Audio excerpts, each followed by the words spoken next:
OKP və yaxud panik ataklar belə bir pozuntulardır ki, yəni mən müşahidə edirəm, görürəm də bütün pasientlərimdə hamısı eyni şeydir.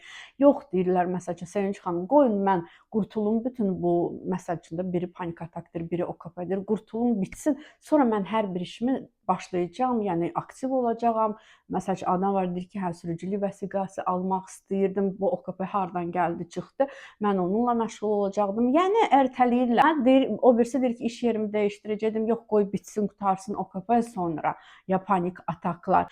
Yəni hər bir şey onlar üçün önəmli olan, onların həyatına rəng qatan şeyləri ertələyirlər. Deyirlər, yox, indi vaxtı deyil. Əslində bu nədir? Əlbəttə ki, yanlışdır.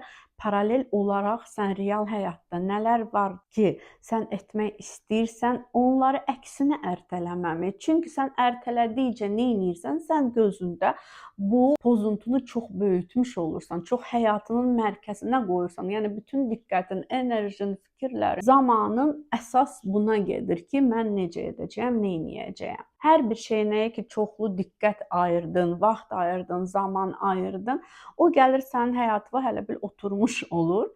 İstək ola bilər çox az olsun. İstəyi də sizdən alan məhz panik ataklardır və yaxud OKP-dir.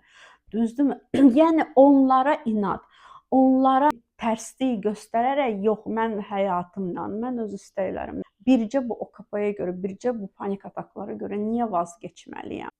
Planlarından vazgeçdikcə nə olur? Həvəssizləşir, daha da qapanır, daha da ümidsizləşir. Sən davam edirsən var olmağa, amma yaşamağı dayandırırsan. Bu qədər həyatının mərkəzinə bu pozuntunu qoyduqda olur bu çox önəmli, çox vacib, amma geri qalan hər bir şey olur güya ki, önəmli yoxdur. Yəni sən başlayırsan sadəcə var olmağa, amma yaşamaq sözün əsl mənasında dayandırırsan. Yəni yaşamaq nədir? Həyatdan həzz almaq, var olmağa, yəni hər bir canlı var olur. Məsələn, bu hələ bitki də var da indi. Sən uzadanda, eləməyəndə OKP-yə görə, panik ataklara görə hansısa bir planlarını, əslində OKP-dən və panik ataklardan qurtulmağı uzadmış olursan. Bilirsən ki, özün-özünə hər şeydən önəmli indi bu pozuntudur. Elə deyil. Hər şeydən önəmli sizin həyatdan həzz ala bilməyiniz. Planları sonraya atanda nə olur? Daha da qapanırsınız, daha da ümidsizliyə qərq olursunuz ki, burada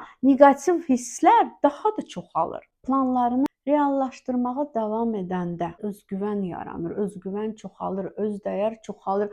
Panik ataklar OKP isə nə edir? Deməli insanın güvənini azaldır. Ertələdikcə hər bir işi güvəni özündə çoxaltmaqdan məhrum edirsən.